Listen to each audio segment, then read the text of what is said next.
Halo teman-teman, kita kembali lagi ke pembahasan latihan ini. Kali ini kita akan membahas soal 4, merupakan esai dari latihan RPS ke-13 AKM 2. Nah, langsung saja kita bahas soal 4 ini. Nah, PT Magelang sebagai lisi menyewakan kendaraan milik PT Magetan sebagai lesor pada 1 Januari 2020. Data tentang lease itu adalah sebagai berikut. Yang pertama, lease itu bersifat non-cancelable, non-transfer ownership, non-burden purchase option. Nah, yang kedua, masa lease itu adalah 3 tahun, sedangkan estimasi masa ekonomisnya itu adalah 5 tahun. Kemudian tidak ada perpanjangan dalam masa sewa, tidak ada, kemudian aset dapat disewakan kembali oleh lesor ya. Jadi aset dapat disewakan kembali setelah dikembalikan oleh lisi, yang mana lesor dapat menyewakan kembali ke lisi lainnya setelah masa sewa berakhir. Poin selanjutnya, nilai wajar aset yang disewakan saat perjanjian lease ditandatangani atau commencement date adalah sebesar 500 juta. Kemudian cost-nya itu adalah 80% dari 500 juta, nilai residunya sebesar 100 juta tidak dijamin oleh lisi. Kemudian tingkat pengembalian investasi yang diinginkan oleh lessor itu sebesar 10%, tidak diketahui oleh lisi. Dan pada saat ini PT Magelang sebagai lisi dapat meminjam dana dengan tingkat bunga 11%, atau ini adalah incremental borrowing rate-nya. Kemudian pembayaran sewa tahunan atau annual rental payment oleh lisi kepada lesor dilakukan pada setiap awal tahun atau merupakan annuity due basis sebesar Rp355.314.124. Aset disusutkan dengan metode garis lurus baik oleh lesor maupun lisi. Bagi lesor, nilai residu aset adalah sebesar 25 juta. Kemudian yang diminta, jelaskan klasifikasi sewa itu menurut lisi dan menurut lesor. Nah, langsung saja kita bahas yang pertama. Klasifikasi sewa lease itu oleh para pihak, yaitu ada lisi dan lesor. Nah, dari sisi lesi, ini ada syarat yang dimana dapat dikategorikan sebagai operating lease. Tetapi pada dasarnya, defaultnya dari sisi lesi itu dikategorikan sebagai finance lease. Jika masa manfaatnya itu lebih dari 12 bulan atau sewa tersebut merupakan high value lease. Nah, sebaliknya, apabila lease tersebut itu sama dengan 12 bulan atau lebih kecil dari 12 bulan, lisi ini dapat menggunakan atau ini merupakan opsi lisi ya, itu mengkategorikan sebagai operating lease. Atau apabila lease ini merupakan low value lease atau sewa dengan nilai yang rendah, yaitu di buku adalah sampai dengan $5.000, atau kalau kita kurs rupiahkan dengan 15.000 per $1 berarti 75 juta.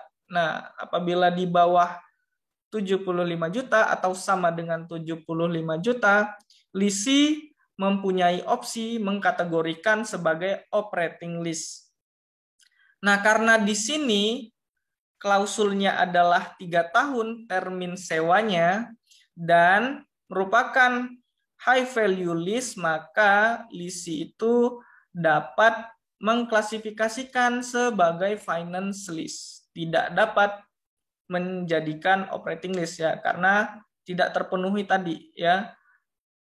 Kemudian untuk lesor itu ada 2 syarat kumulatif yang harus dipenuhi sebagai finance lease apabila sewa tersebut tidak dapat dibatalkan dan memenuhi salah satu dari 5 uji kriteria.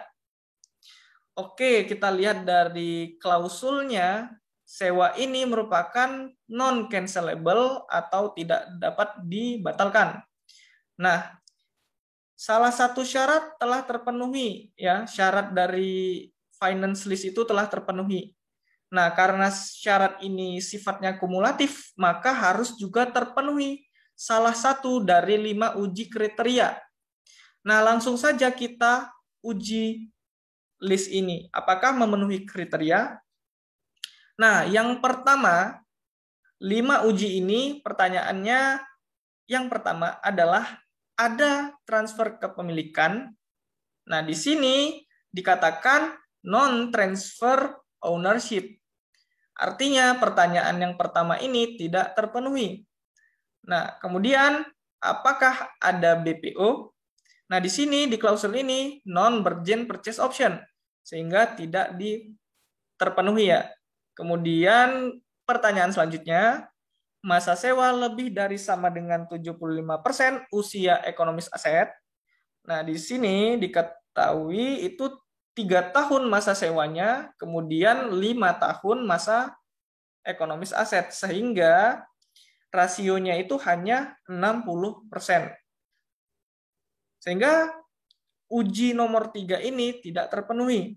Kemudian kita masuk ke uji yang keempat. Apakah PV list payment lebih dari sama dengan 90%? Nah, di sini hanya 84,97%, di mana jumlah ini didapat dari 424 juta dibagi dengan fair value asset-nya 500 juta. Nah, 424 juta ini kita dapatkan dari perhitungan PV list payment dari lessor, yang mana kita menggunakan rumus PV, kemudian rate-nya 10%, NPER-nya itu 3, PMT-nya adalah 155 juta ini. Kemudian fair value-nya 0, kemudian kita pakai type yang 1. Ini merupakan annuity due basis. Sehingga kita dapatkan PV less payment-nya itu adalah 424 juta sekian. Nah, di pertanyaan atau uji yang keempat ini tidak terpenuhi karena hanya sebesar 84,97%. Nah, di uji yang kelima, apakah lessor tidak memiliki alternatif menggunakan aset? Nah, asesmennya itu tidak. Kenapa? Karena di sini masa sewa itu hanya 3 tahun, sedangkan masa ekonomis aset itu 5 tahun. Nah, selisih 2 tahun ini pada dasarnya lessor dapat menggunakan aset tersebut selama 2 tahun tersisa. Apakah itu digunakan untuk sendiri, untuk perusahaan sendiri, maupun untuk menyewakan kembali ke lisi lainnya. Nah, dan juga di kasus ini itu udah jelas dikatakan bahwa lessor itu dapat menyewakan kembali aset tersebut setelah dikembalikan oleh lease. Jadi di sini aset dapat disewakan kembali setelah dikembalikan oleh lisi. Sehingga pertanyaan atau uji yang kelima ini itu tidak terpenuhi. Nah, kesimpulannya apa? Karena memenuhi satu syarat dari 2 syarat yang harus dipenuhi sebagai finance lease, maka sewa ini merupakan operating lease. Jadi syarat kumulatif ini ada 2, non-cancelable dan salah satu terpenuhi dari 5 uji kriteria. Karena hanya salah satu yang terpenuhi dari 2 syarat finance lease, maka sebaliknya sewa ini dikategorikan sebagai operating lease. Kesimpulannya yang bisa kita buat, dari sisi lisi akan dikategorikan sebagai finance lease, dan dari sisi lessor akan dikategorikan sebagai operating lease. Oke, sampai di sini dulu pembahasan untuk yang poin A. Kita lanjut ke video berikutnya untuk poin B dan C. Terima kasih.